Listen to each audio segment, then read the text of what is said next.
Assalamualaikum warahmatullahi wabarakatuh.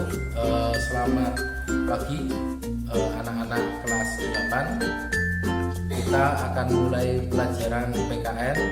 Untuk kali ini di masa pandemi ini pelajaran PKN kita buat secara online.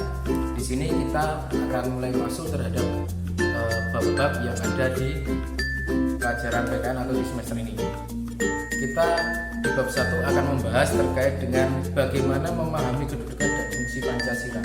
Jadi Pancasila itu kita akan pahami, kita akan bedah bersama seperti apa toh kedudukan dan fungsi Pancasila itu untuk Indonesia. Di sini akan ada 3 subbab yang akan kita pelajari bersama. Yang pertama, arti kedudukan dan fungsi Pancasila. Jadi kita akan melihat arti Pancasila itu dan kedudukannya itu seperti apa, terus fungsinya itu seperti apa. Selain itu juga kita akan melihat makna Pancasila sebagai dasar negara dan pandangan hidup. Setelah itu di subbab yang terakhir, yang ketiga, menyadari pentingnya kedudukan dan fungsi Pancasila dalam kehidupan bernegara. Oke, yang pertama, sebelumnya kita pernah dulu waktu kelas 1 kita membahas terkait sejarah Pancasila itu seperti apa, mulai dari dibentuknya, terus mulai ditetapkannya, dan bagaimana Pancasila itu bisa diterapkan dalam kehidupan bernegara. Oke, kita ketahui bersama Pancasila itu pertama kali dipersiapkan itu ketika sidang PPI pertama dengan pernyataan pertama KRT Rajiman Diningrat tentang bagaimana dasar negara yang akan ingin kita bentuk ini.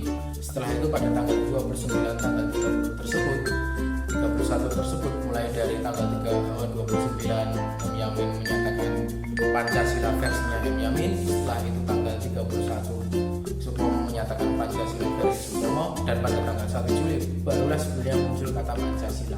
Nah, kata Pancasila itu muncul pertama kali diucapkan oleh Soekarno, dengan Soekarno menyatakan beberapa pemikiran terkait Pancasila.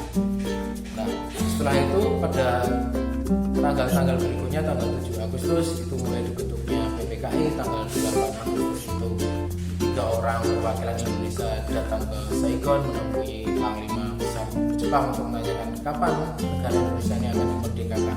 Ketika mereka pulang tanggal 14 menyatakan akan segera dimerdekakan, tapi tepat pada saat itu juga Jepang mengalami musibah, dibom oleh sekutu.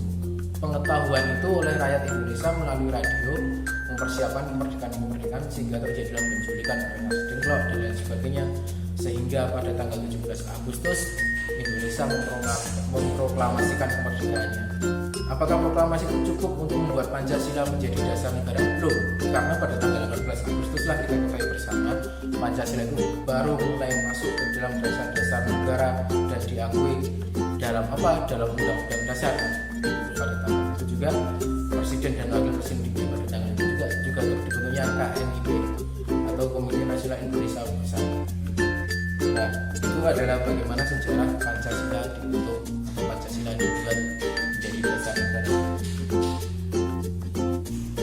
Sekarang kita masuk ke arti kedudukan dan fungsi Pancasila. Kedudukan Pancasila sebagai ideologi negara yang terdapat dalam pembukaan atau preambulum Undang-Undang Dasar 1945 itu sudah dirancang jauh-jauh hari dan juga dimasukkan ke dalam satu pembukaan yang itu tidak bisa diganti, dan di situ Pancasila menjadi ideologi satu-satunya untuk negara ini ke depan seperti apa.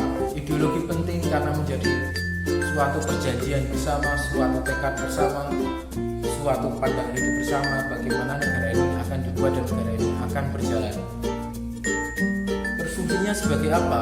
Ketika kita sudah tahu kedudukan Pancasila itu sebagai ideologi yang tidak bisa digantikan dengan apapun, karena di Pancasila itu merupakan erat bersama perbedaan suku, bangsa, agama, semua bisa menerima nilai-nilai di Pancasila.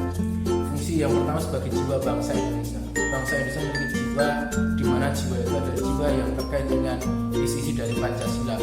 Isi-isinya Pancasila kita ketahui bersama adalah terkait dengan ketuhanan Yang Maha Esa, kemanusiaan yang adil dan beradab, persatuan Indonesia, terkait dengan musyawarah, juga yang terakhir adalah keadilan sosial. Itu adalah jiwa bangsa Indonesia, di mana bangsa Indonesia menjalankan kehidupannya secara bersama-sama yang terdapat berbagai macam perbedaan. Selain itu juga kepribadian bangsa Indonesia. otomatis sebagai jiwa juga menimbulkan kepribadian tersendiri bagi bangsa Indonesia terhadap bangsa-bangsa lain. Itulah Pancasila disitu menjadi kepribadian bangsa Indonesia yang merupakan bangsa keturunan dengan ujung tinggi adat, ujung tinggi kemanusiaan, dan ujung tinggi peradaban.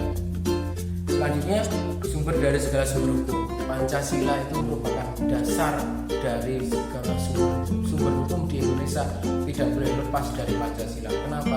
Karena Pancasila itu adalah perjanjian bersama kita dalam rangka untuk menjalankan kehidupan berbangsa. Banyak pasal-pasal, banyak undang-undang itu harus merujuk ke Pancasila. Jadi kalau kita lihat Pancasila, pembukaan undang-undang dasar, baru keputusan dan lain sebagainya untuk menjabarkan isi dari Pancasila tersebut. Sebagai perjanjian luhur, kita ketahui bersama perbedaan yang ada di Indonesia sangatlah luas. Dari Sabang sampai Merauke, dari Pulau Rote sampai Miangas, itu terdapat berbagai macam perbedaan yang kita ketahui bersama akan sangat sulit disatukan kalau tidak ada niatnya. Ketika ada sesuatu yang berbeda, otomatis kita membutuhkan suatu perjanjian atau suatu kesepakatan supaya kita bisa berjalan dengan baik dan berjalan bersama-sama. Untuk itulah Pancasila menjadi kesepakatan bersama kita, menjadi perjanjian luhur kita bagaimana kita mengarungi kehidupan secara bersama sebagai suatu masyarakat atau suatu rakyat dalam melakukan NKRI. Selain itu juga cita-cita dan tujuan. Kenapa Pancasila menjadi cita-cita dan tujuan? Iya, Pancasila menjadi cita-cita karena Indonesia ingin masyarakatnya adalah masyarakat yang berketuhanan. Masyarakat yang berketuhanan, selain itu juga masyarakat yang mempunyai peradaban, beradab dan adil. Kenapa? Karena mereka akan menjunjung tinggi budaya ketimuran. Itu semua dalam rangka ingin mengokohkan persatuan di Indonesia. Terus ketika ada sesuatu yang tidak pas, bagaimana? Kita tahu bersama Indonesia mempunyai sistem permusyawaratan, perwakilan atau apapun di Indonesia bukan dipilih siapa suara terbanyak yang kita ikuti, tetapi berdasarkan musyawarah mufakat. Bagaimana semua pandangan itu kita cari bersama-sama, kita cari yang terbaik. Seperti itu dalam menjalankan pemerintahan, dalam menjalankan sesuatu yang terjadi permusuhan atau pertengkaran. Setelah itu tujuan yang terakhir adalah tujuan mulia, yaitu keadilan sosial bagi seluruh rakyat Indonesia. Setiap rakyat Indonesia dijamin keadilannya, dijamin kebutuhannya, dijamin keberlangsungannya terkait dengan kehidupan berbangsanya. Dalam berbangsa juga di Indonesia tidak mengenal sistem selain ideologi Pancasila.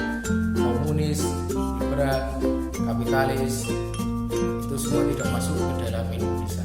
Karena apa? Karena Pancasila menjadi satu-satunya asas, satu-satunya ideologi yang dipakai di Indonesia. Kenapa? Karena Pancasila itu dibuat atau berdasarkan dari budaya negara Indonesia sendiri, budaya bangsa Indonesia sendiri yang digali dan juga akan bersama-sama menjadikan pandangan hidup. Selain itu juga dalam suatu negara pasti ada pembangunan. Pembangunan itu kita titik beratkan terhadap nilai-nilai Pancasila yang mengutamakan nilai untuk kerakyatan, nilai untuk keadilan sosial, nilai untuk tetap kita bisa berketuhanan. Itulah yang menjadikan Pancasila sebagai fungsi dalam bernegara. Karena Pancasila sebagai dasar negara dan pandangan hidup, kita ketahui bersama suatu negara pasti punya dasar untuk menjalankan pemerintahannya, dasar mereka menjalankan kehidupannya. Kita ketahui bersama juga dasar negara itu juga mempunyai sejarah panjang yang tadi saya sampaikan di depan, BPUPKI dan lain sebagainya, sehingga itu ditetapkan. Tetapi di sini kita akan lihat juga kapan atau mulai di mana saja dasar negara itu ditetapkan Pancasila. Yang pertama sejarah kita sudah ketahui bersama, yang kedua isi pembukaan alinea keempat itu juga sudah diterangkan Pancasila di situ. Impres nomor 2 tahun 68 tanggal 13 April 68 terkait bagaimana penyebutan, pembacaan, pengucapan Pancasila kita ketahui bersama di situ ada. Terus Undang-Undang nomor 12 tahun 2011 yang menyatakan sumber dari segala sumber hukum yaitu Pancasila. Setelah itu juga ada salah satu ahli kebangsaan kita terkait Pancasila Pancasila itu sebagai kaidah yang fundamental atau kaidah dasar, fundamental dan dasar, jadi kaidah dasarnya suatu negara. Sebagai pandangan hidup, kita ketahui bersama kehidupan bangsa tentu juga mempunyai pandangan hidup yang kita sepakati bersama. Pandangan itu bisa kita lihat dari bagaimana Pancasila itu mampu menjadikan nilai-nilai yang teraplikatif atau yang bisa dilakukan. Karena Pancasila juga bisa disebut juga the way of life atau jalan untuk kehidupan atau petunjuk untuk kehidupan berbangsa dan bernegara. Kita garis bawahi berbangsa dan bernegara. Kenapa? Karena kalau kita lihat semua agama punya petunjuk sendiri-sendiri, semua budaya punya ciri khas sendiri-sendiri, tapi mereka bisa disatukan dengan Pancasila karena nilai-nilai Pancasila itu tidak ada bertentangan dengan adat budaya atau agama manapun yang ada di Indonesia. Selain itu juga kita lihat pidato Yamin pada tanggal 29 Mei 45 menyatakan bahwa rakyat Indonesia sudah saatnya kembali ke kebudayaan timur. Kita tidak akan mengambil nilai-nilai dari budaya lain, tapi kita mengambil nilai-nilai dari budaya kita sendiri yang sudah menjadi satu termanifestasi dalam kehidupan sehari-hari. Itulah mengapa Pancasila digali dari kebudayaan kita, digali dari nilai-nilai dari peradaban kita. Saya itu juga kenapa bisa menjadi pandangan hidup juga karena Pancasila merupakan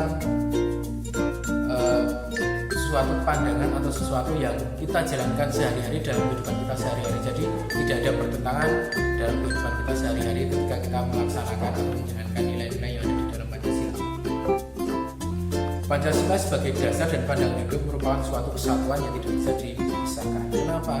Dasar adalah bagaimana kita meyakini itu sebagai awal kita melakukan sesuatu, dan pandangan hidup itu adalah jalan. Jadi kita melakukan apa yang kita yakini. Dasar itu adalah sesuatu yang kita yakini, bagaimana kita menjalani kehidupan bangsa dan bernegara. Dan juga Pancasila juga mampu bukan hanya untuk dalam negeri sendiri, tapi juga mampu untuk kehidupan berbangsa dan bernegara terkait dengan juga hubungan di luar negeri. Nah, untuk itulah pentingnya kedudukan Pancasila dan juga fungsi Pancasila dalam kehidupan berbangsa dan bernegara. Sekian bab 1 untuk kelas 8 terkait dengan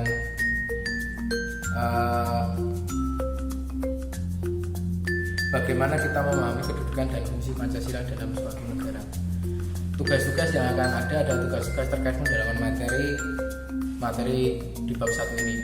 Sekian, kita sambung lagi besok di bab kedua. Assalamualaikum warahmatullahi wabarakatuh.